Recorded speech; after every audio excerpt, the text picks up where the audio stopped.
Katru dienu cilvēki debesīs pamana NLO, bet kāpēc no visām zināmās galaktikas planētām tie izvēlējušies Zemi?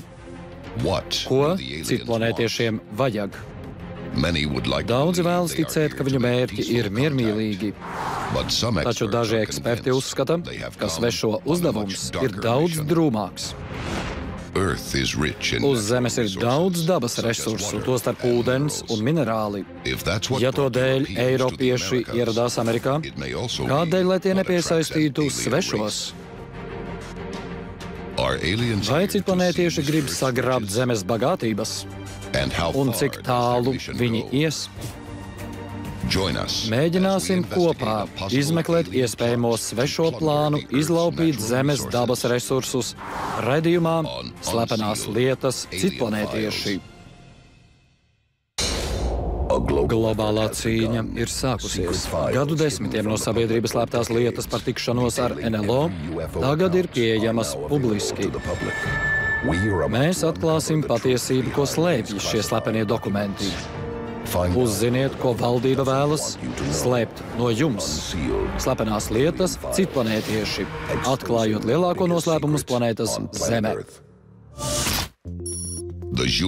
Ikuāna satelīta palaišanas centrs Mongolijā. 2012. gada 16. jūnijas. Ķīnas kosmosa aģentūra palaiž orbītā savu pirmo kosmonauti. Taču Zemes orbīta tagad ir labi iemīta taka, tāpēc Ķīna paziņojusi ambiciozus kosmosa izpētes plānus. Līdz 2020. gadam nosūtīt kosmonautus uz Mēnesi. Daži kosmosa eksperti uzskata, ka Ķīna grasās uzsākt izrakumus uz Zemes dabiskā satelīta. Taču daudzi NLO pārzinātāji baidās, ka pēc nolaišanās ķīnieši ātri vien sapratīs, ka Mēness bagātības jau ir piesavinājušies citi. Mēs izvēlamies lidot uz Mēnesi šajā dekādē un darīt citas lietas tieši tāpēc, ka tas ir sarežģīti. 1961. gads. Prezidents Džons Kenedijs pasludina Amerikas nodomu sūtīt cilvēku uz Mēnesi. Tas šķiet drosmīgs politiskais solis, lai konkurētu ar PSRS kosmosa iekarošanā.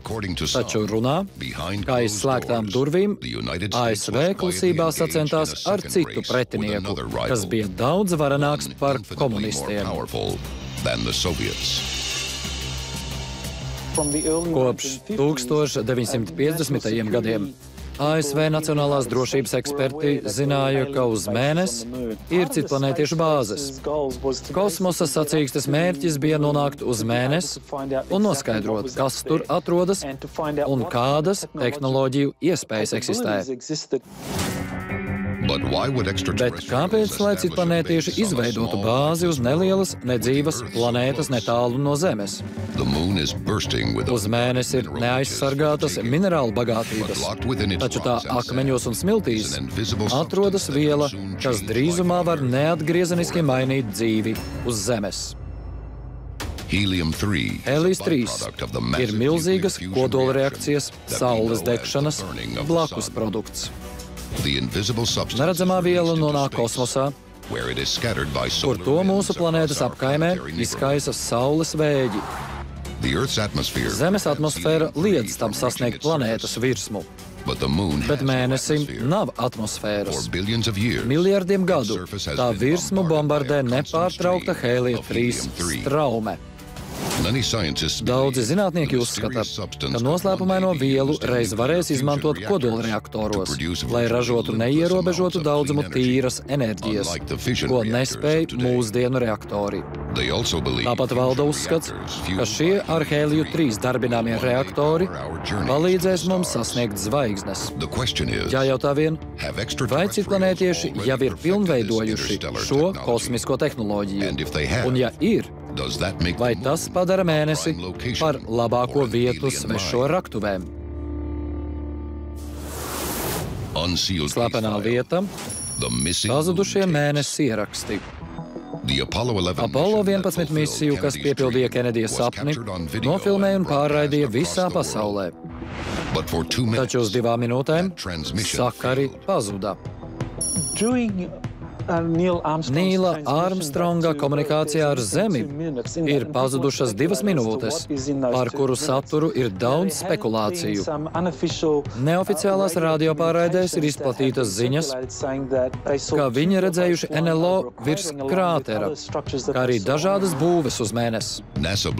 Pārtraukumā NASA vainoja pārkarsušu kameru. NASA inženieri sagatavoja misijas kasešu kopijas, taču 2009. gada ziņojumā aģentūra atzina, ka noslēpumainā kārtā kopijas vairs nav redzētas. Vai Nīls Armstrongs un Bas Aldrins redzēja svešo raktuves? Vai citplanētieši izmanto Mēnesi kā kosmisku benzīntanku? Un vai mūsu atgriešanās uz Mēnesi izraisīs starpplanētu karu par Hēlija 3 kontroli? Turpinājumā svešie uzbrūk planētas Zeme galvenajam varas avotam. Šīs ir slepenās lietas citplanētieši, atklājot lielāko noslēpumu uz planētas Zeme.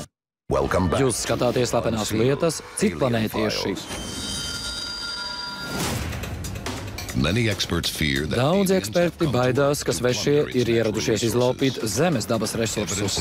Pierādījumi liecina, ka uz Mēnesi viņi iegūst Hēliju 3, lai darbinātu savus kosmosa kuģus. Taču citi avoti ziņo, ka viņi neapstāsies uz Mēnesi. Kārnsa, Teksasa, 1971. gads. Konoko atvērtajās urāna raktuvēs pilnās parārīt nakts maiņa. Piepeši virs raktuvēm parādījās žilbinoša gaisma un skaļš šņācošs troksnis. Pēc dažām minūtēm acu liecinieki spēja saskatīt gaismas avotu - milzīgu NLO. Tas lēnām pacēlās un pazuda skatienam.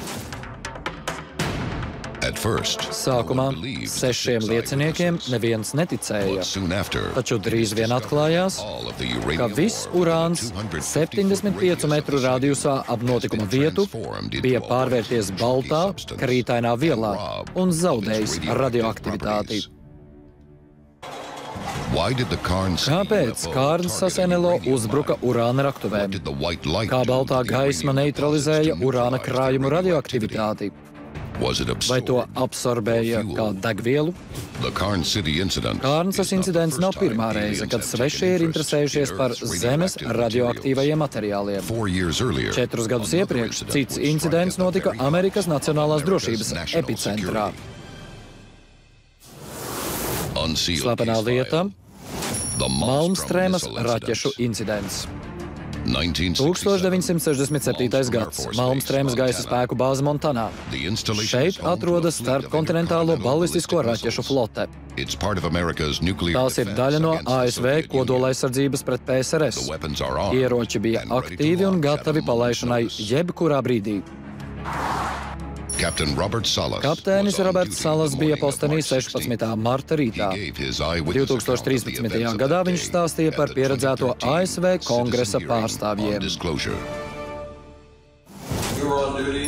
Mēs bijām postenī palaišanas vadības centrā Oskars, kas ir 18 metru dziļumā esoša betona kapsula.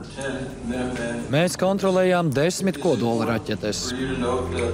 Jums noteikti jāņem vērā, ka šo raķešu vadības kontrole pilnībā atradās kapsulā. Nevienu raķešu sistēmu nebija iespējams ietekmēt no kapsulas ārpuses. 2 sargi pamanīja krītošu zvaigzni, kas kustējās dīvainā zigzagā. Pēc dažām sekundēm parādījās otra. Abi vīri neticīgi noraudzījās, kā zvaigznes tuvojās bāzei. Viņi brīdināja kapteini Salasu. Tālākie notikumi bija asins stingzinoši. Virs vārtiem planēja liels ovāls objekts. Sarkans, pulsējošs, apgaismots objekts, kura diametrs bija 12 metri. Salas haotiski prātoja. Kāds kuģis planē virs bāzes? Vai jauns padomju ierocis? Tad viņš novēroja šķietami neiespējamo. Kad sāku zvanīt komandierim, mūsu raķetes sāka atslēgties. Salas bažījās par ļaunāko. Vai tas notiek arī citās raķešu bāzēs? Vai Amerika ir neaizsargāta? Taču tikpat ātri, kā parādījies, NLO pazuda. Sekojošā militārā izmeklēšana radīja vairāk jautājumu nekā atbilžu. Atslepenotā ziņojumā par incidentu teikts, baumas par nezināmiem lidojošiem objektiem šajā apvidū tika atspēkotas. Salas to noraida. Ziņojums apgalvo arī to, ka raķešu kontroles sistēmā nebija neatbilstību. Sistēma esot atslēgusies bez iemesla. Kā 10 pasaules bīstamākie ieroči varēja atslēgties bez iemesla?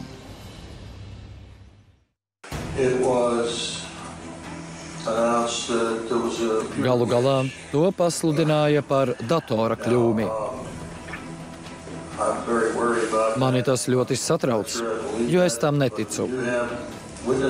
Mums ir liecinieki, civilie un gaisa spēku pārstāvji, kuri atslēgšanās laikā debesīs redzējuši objektus. Izmeklēšana turpinās, un šādi incidenti joprojām notiek. Salas uzskata, ka draudi ir īsti, un ļoti iespējams, mēs tos nespējam kontrolēt. Šie objekti lieliski pārzina mūsu raķetes un spēj jebkurā brīdī tās neutralizēt. Viņi to ir pierādījuši. Ja paziņosim to sabiedrībai, kādu aizsardzību spēsim piedāvāt? Kāpēc NLO ieradās ASV kodolraķešu bāzē un vēlāk Teksasas urāna raktuvēs, kur tas laupīja minerālu radioaktivitāti? Vai abi notikumi ir saistīti? Vai citplanētieši atklājuši Malmstrēmas urāna spēku, lai to izmantotu uz savā labā? Vai Zemes urāna krājumi kļuvuši par NLO enerģijas avotu? Un ko vēl svešajiem vajag? Turpinājumā pētīsim baiso iespēju, ka svešie ieradušies sagrābt galaktikas retākos resursus.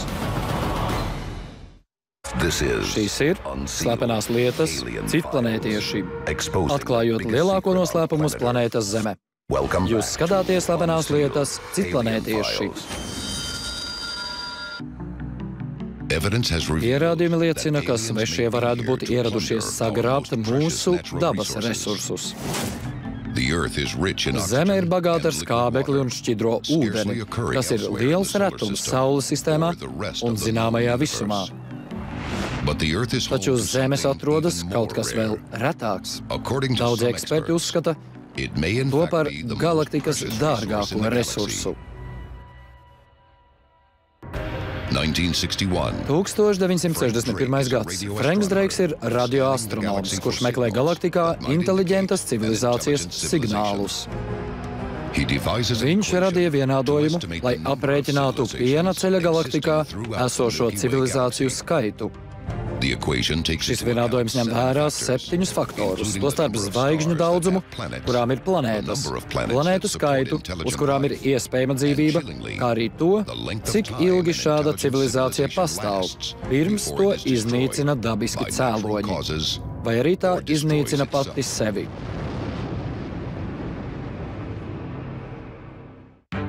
To sauc par Dreika vienādojumu. Slavenais astronoms Karls Sagāns 1980. gadā izmantoja Dreika vienādojumu, lai aprēķinātu, ka piena ceļā jebkurā laikā var būt tikai 10 tehnoloģiski attīstītas civilizācijas. Ņemot vērā, ka piena ceļā aptuveni 300 miljārdi zvaigžņu sistēmu šķir 100 000 gaismas gadu, saprātīgas būtnes ir visretākais dabas resurss galaktikā un varbūt pat visumā. Civilizācijas nevar izdzīvot bez kolektīvā saprāta, kas nepārtraukti aug un attīstās. Varbūt svešie ierodas uz Zemes, lai vāktu cilvēku saprātu apvienošanai ar savu. Slepenā lieta - Teds Devenports.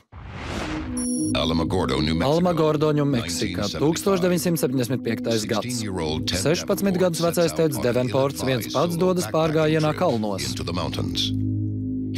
Kāds neaprakstāms spēks liek viņam to darīt. Pa ceļam Devenportam visu laiku šķiet, ka viņu novēro. Naktī viņš jūtas spiests iziet no telts. Ārā viņš pārsteigts ierauga nelielu humanoīdu būtņu grupu. Pēc tam viņš atslēdzas. Nākamajā rītā Devenports pamostas pie sava gruzdošā ugunskura un neko neatceras par iepriekšējo nakti. Viņam ir pamatīgas galvas sāpes un dīvains bumbulis pie kreisās auss. Taču citādi viņš jūtas labi. Pēc 5 gadiem Devenports dienē flotē. Viņu smagi ievaino un nosūta uz hospitāli. Magnētiskā rezonanse atklāja dīvainu metāla implantu viņa smadzenēs. Devenports apgalvo, ka pēc tam nolaupīts vairākas reizes. Ārsti atteiksies izņemt implantu, lai gan ir iespēja to izdarīt. Devenports apgalvo, ka svešie ar implanta palīdzību kontrolē ne tikai viņa, bet arī viņa ārstējošo ārstu smadzenes. 2001. gadā implants joprojām bija viņas smadzenēs. Teds Devenports ir tikai viens no 100 nolaupīto, kuru smadzenes esot operējuši svešie. Un dažas operācijas ir invazīvākas par citām. Daudzi nolaupītie stāsta, ka viņi ar instrumentu kaut ko ieliek degunā. Visi vienmēr apraksta krakšķošu skaņu. Ja izpētīsiet deguna dobumu, pie smadzeņu pamatnes atrodas sietiņkauls. Tajā ir 2 plānas plāksnes. Tās sauc par sietiņplāksnītēm. Ja pārdur vienu no tām, nonāk smadzeņu pamatnē. Kāpēc svešie ievieto implantus cilvēku smadzenēs? Vai mēģina skenēt mūsu smadzenes, lai pievienotu mūsu zināšanas savām? Vai arī viņi vāc smadzeņu paraugus, lai iekļautu tās savā fizioloģijā? Bet varbūt notiek kaut kas vēl ļaunāks? Katru gadu bez vēsts pazūd tūkstošiem cilvēku.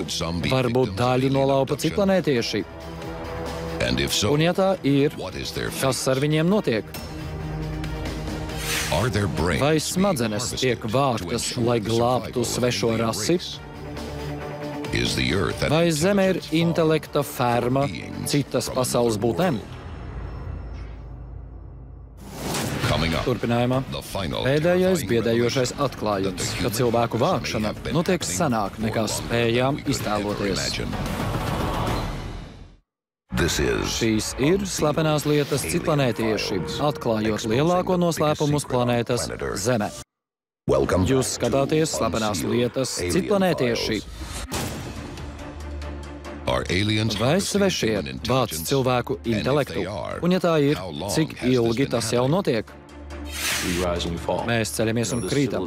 Šī civilizācija šķiet 12,000 gadus veca, bet savas pēdas ir atstājušas arī citas civilizācijas. Jāņem vērā iespēja, ka neesam pirmo reizi uz šīs planētas. Daudzi eksperti uzskata, ka citplanētieši palīdzēja radīt mūsu civilizāciju. Vai iespējams, ka to darīja, lai nākotnē ievāktu cilvēkus? Un vai notiekošais planētas Zeme pagribums ir brīdinājums, ka tas notiks atkal? Jūs skatījāties slepenās lietas citplanētieši, atklājot lielāko noslēpumu uz planētas Zeme.